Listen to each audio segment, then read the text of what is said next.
Hey, what's going on? Wiggy here, workingclassfitness.com, and we're going to talk about why your workouts are a lot like jiu-jitsu, boxing, or even MMA itself. You better have your guard up.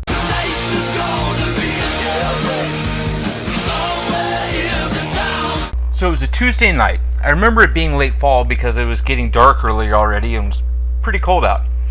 1997, and I was a junior in college. A few weeks before, a buddy of mine had brought over a VHS videotape over to my dorm and got a bunch of us together in the lobby. He said we had to check out this thing called the UFC, like we had any idea what that was. It was actually a videotape of UFC VII where Marco Ruas toe-stomped his way to a tournament victory over Varelans, and Shamrock actually went on to draw with Oleg Taktarov in what they were calling the superfight. I gotta tell you, it took all of about 14 seconds and I was hooked on MMA forever. Not long after that, I met a guy at the gym, a guy by the name of Chris. Chris was actually training in jiu-jitsu. Now, you gotta remember, this was long before BJJ gyms were rather easy to find, and there was no such thing as an MMA gym yet. In fact, the most common way to train was to buy a videotape that had several different skills on it, and you get together with your buddies and just drill those moves over and over and over. Hell, that's what we were doing. Chris had actually been to a few legit jiu-jitsu classes and even had a couple mats he could lay out in his living room. Good thing he didn't have any roommates. They'd been kind of pissed. Sometimes there'd be 3 or 4 of us. Other times, it was just Chris and myself. Chris was definitely the best one out of all of us. I mean, he even had a real gi, and that was big to us. The rest of us just rolled in a t-shirt and shorts. Like we had any idea what no gi training was. While Chris definitely had the best technique, I was easily the strongest and had the best cardio. Chris's skills and my conditioning, they usually kind of canceled each other out. I'd outgas him on the mat, and he'd have enough skills just to keep me from tapping him some sort of crazy half-ass submission attempt. Either of us would pretty much handle anyone else who would show up, though. Maybe that's why they quit coming? I don't know, never thought of it.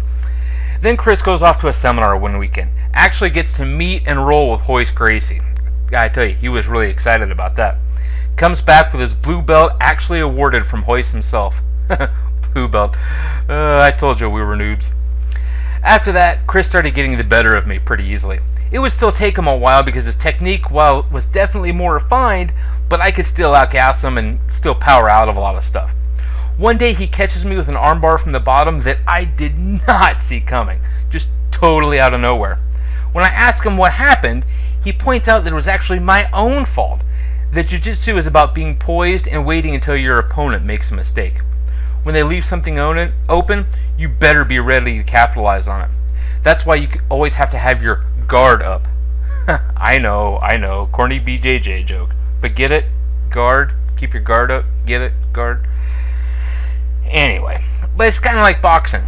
A guy can hit you, and if you block it, you'll probably be alright. Drop your hands, and you can be out like a light.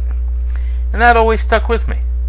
Not just for jiu-jitsu, but for everything, especially your workouts. Always having your guard up means you're always being vigilant, always being mindful, always being prepared. And you can't be prepared if you're not in shape. If somebody leaves that arm open on the mat like I did to Chris that day, better technique or not, you're still not going to get it if you're gassed.